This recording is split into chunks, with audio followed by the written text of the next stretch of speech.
तो पिछले वीडियो में हम विशेषण के भेद पढ़ चुके हैं। अब पढ़ेंगे विशेषण की अवस्थाएं। क्या पढ़ेंगे? विशेषण की अवस्थाएं। अब अवस्था क्या है? देखो, तुलना की दृष्टि से विशेषण के निम्नलिखित 3 अवस्थाएं पाई जाती है। यानी जैसे हम कोई शब्द करते हैं, कोई काम में लेते हैं, जैसे उन शब्दों जैसे कह देते हैं अच्छा, फिर बोलते हैं बहुत अच्छा, फिर बोलते हैं सबसे अच्छा। तो ये अच्छा शब्द विशेषण है और इस विशेषण की ये तीनों ही क्या हैं? अवस्थाएं हैं। तो अब अवस्था के बारे में पढ़ेंगे। तो विशेषण की अवस्था तुलना की दृष्टि से, यानी तुलना दो या दो से अधिक वस्तुओं के बीच में जब आपस में यानी उनके गुण दोष के बारे में पता करते हैं तो वो क्या कहलाती हैं? तुलना कहलाती हैं। तो यानी तुलना की दृष्टि से विशेषणों की निम्नलिखित 3 अवस्थाएं होती हैं। नंबर 1 मूलावस्था, नंबर 2 उत्तरावस्था, नंबर 3 उत्तमावस्था।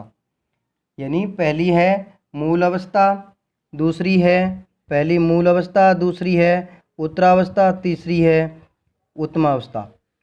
अब सबसे पहले हम पढ़ेंगे मूल अवस्था, यानी जो विशेषण अपनी प्रारंभिक रूप के अंदर होता है उसे क्या कहते हैं? मूल, यानी मूलावस्था। मूलावस्था में विशेषण का तुलनात्मक रूप नहीं होता है। यानी इस मूल अवस्था के अंदर विशेषण का तुलनात्मक रूप नहीं होता है।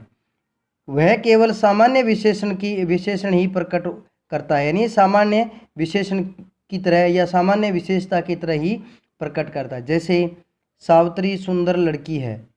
अब सावित्री की क्या है? सावित्री की विशेषता क्या है? सुंदर है। तो यहाँ पर सुंदर शब्द क्या है? अपने मूल रूप में है। यहाँ सुंदर अपने क्या क्या है?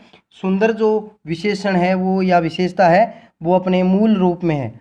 सुरेश अच्छा लड़का है। यहाँ अच्छा शब्द भी क्या है? अपने मूल रूप में है। यानी सावित्री सुंदर लड़की, ये सुंदर शब्द अपने मूल रूप में है और अच्छा भी अपने मूल रूप में है। ये दोनों तुलनात्मक नहीं है, क्योंकि यहाँ पर देखो एक ही व्यक्ति या एक ही वस्तु की क्या की जा रही है? अपने पास विशेषता बतलाई जा रही है। जब एक की ही विशेषता बतलाई जाती है तो वहाँ पर मूलावस्था के अंदर ही हम विशेषण को प्रयोग में लेते हैं, तुलनात्मक रूप में नहीं लेते हैं। तुलनात्मक यानी दो या दो से अधिक वस्तुओं के गुण दोषों के बारे में एक दूसरे से श्रेष्ठ बताना ही क्या है? तुलना है। लेकिन यहाँ पर क्या है? एक ही, यानी एक से, मैंने बोला दो या दो से अधिक, लेकिन यहाँ तो एक ही व्यक्तियों के बारे में बात हो रही है। तो एक के बारे में जब काम में लिया जाता है जिस विशेषण को, यानी एक व्यक्ति या वस्तु की विशेषता बताने के लिए प्रयोग में लिया जाने वाला विशेषण अपने मूलावस्था के अंदर ही होता है। फिर 2 नंबर हमारे पास है उत्तरा अवस्था।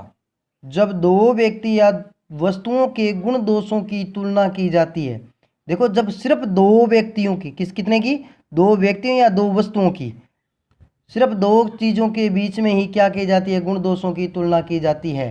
तब विशेषण उत्तरावस्था के में प्रयुक्त होता है। यानी जब 2 व्यक्तियों या वस्तुओं के गुण दोषों की तुलना की जाती है तब विशेषण अपने उत्तरावस्था में प्रयुक्त होता है। जैसे रविंद्र चेतन से अधिक बुद्धिमान है। देखो, यहाँ पर रविंद्र और चेतन 2 लड़के हैं, इन दोनों की आपस में तुलना की गई है। देखो, रविंद्र चेतन से, अब यहाँ पर रविंद्र श्रेष्ठ बताया जा रहा है, चेतन से अधिक बुद्धिमान है। यहाँ पर देखो, बुद्धिमान तो है, बुद्धिमान तो क्या है? हो गया, लेकिन वो बुद्धिमान क्या है? अधिक है। तो यहाँ पर 2 व्यक्तियों के बीच में तुलना की जा रही है। अगला, सविता रमा की अपेक्षा अधिक सुंदर है। सविता रमा की अपेक्षा अधिक सुंदर है। तो यहाँ पर सविता और रमा दोनों के बीच में क्या की जा रही है? तुलना की जा रही है। जब 2 व्यक्तियों या 2 वस्तुओं के मध्य तुलना की जाती है तो वो विशेषण की उत्तरावस्था होती है। फिर हमारे पास अगली अवस्था आती है उत्तमावस्था। उत्तमावस्था के अंदर, उत्तमावस्था में 2 से अधिक व्यक्तियों या वस्तुओं की तुलना करके किसी एक को अधिक अथवा सबसे कम बताया गया हो। यानी जब 2 या 2 से, अब देखो 2 से अधिक व्यक्ति या वस्तुओं के मध्य तुलना की जाएगी और तुलना करके उन सभी में से किसी एक को या तो अत्यधिक श्रेष्ठ बताया जाएगा, या उसके अत्यधिक क्या बताया जाएगा, कमी, या उसके अंदर कोई कमी या दोष बताया जाएगा। वहाँ पर विशेषण की उत्तमावस्था होती है, यानी दो से अधिक व्यक्तियों या वस्तुओं के मध्य जब तुलना की जाती है और उनमें से किसी एक को श्रेष्ठ या कमज़ोर बताया जाता है, वहाँ पे उत्तमावस्था प्रयोग में ली जाती है। जैसे हमारे पास अगला वाक्य है, पंजाब में अधिकतम अन्न उत्पन्न होता है। अब देखो, पंजाब में अधिकतम अन्न उत्पन्न होता है, तो हमारे भारत के अन्य राज्यों से क्या है, पंजाब के अंदर सबसे अधिक क्या हो रहा है, अन्न उत्पन्न हो रहा है। तो देखो यहाँ पर सभी राज्यों से श्रेष्ठ किसको बताया गया, यानी सबसे अधिक अन्न कहाँ उत्पन्न हो रहा है, पंजाब के अंदर हो रहा है।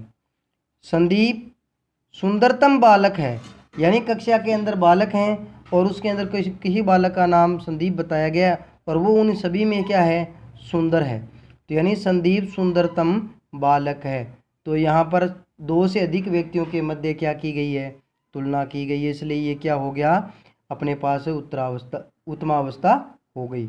हमारे पास ये क्या होगी, उत्तमावस्था हो गई। अब देखें इसमें विशेष बात क्या है, केवल गुणवाचक एवं अनिश्चित संख्यावाचक तथा निश्चित परिमाणवाचक विशेषणों की ही तुलनात्मक अवस्थाएं होती हैं। देखो ध्यान करना, इसके अंदर एक तो गुणवाचक और अनिश्चित संख्यावाचक और निश्चित परिमाणवाचक विशेषणों की ही ये तुलनात्मक अवस्थाएं होती हैं।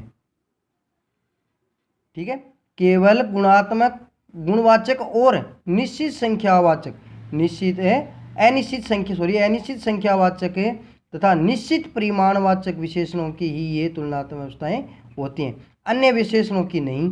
बाकी जो विशेषण बच गया उनके अंदर ये क्या है, तुलनात्मक नहीं, ये अवस्था नहीं होती है। अब हम कुछ शब्द देखेंगे, जैसे वो शब्द अपनी मूल अवस्था के अंदर किस प्रकार से होता है, उत्तरावस्था में कैसे होता है और उत्तमावस्था के अंदर कैसे होता है। जैसे हमारे पास किसी बच्चा या बच्ची की विशेषता यानी अच्छी शब्द है या अच्छा शब्द है, तो वो क्या हो जाएगा, अधिक अच्छी, ये अपनी उत्तरावस्था यानी दो के मध्य है, और सबसे अच्छी दो से अधिक के बीच में श्रेष्ठ। जैसे चतुर, अधिक चतुर, सबसे अधिक चतुर, यानी चतुर है, अधिक चतुर दो के मध्य, सबसे अधिक चतुर यानी दो से अधिक के मध्य। बलवान, अधिक बलवान, सबसे अधिक बलवान, यानी बलवान साधारण या सामान्य, अधिक बलवान उत्तरावस्था और सबसे अधिक बलवान उत्तमावस्था। जैसे उच्च है, उच्च से उच्चतर, उच्चतम। जैसे महान है, महान से महानतर या महतर, और महानतम या महतम। विशाल, विशालतर और विशालतम, ये क्या हैं, विशेषण की अवस्थाएं हैं। तो इस प्रकार हमारे विशेषण पूरे होते हैं। अगले वीडियो में हम नया टॉपिक करेंगे।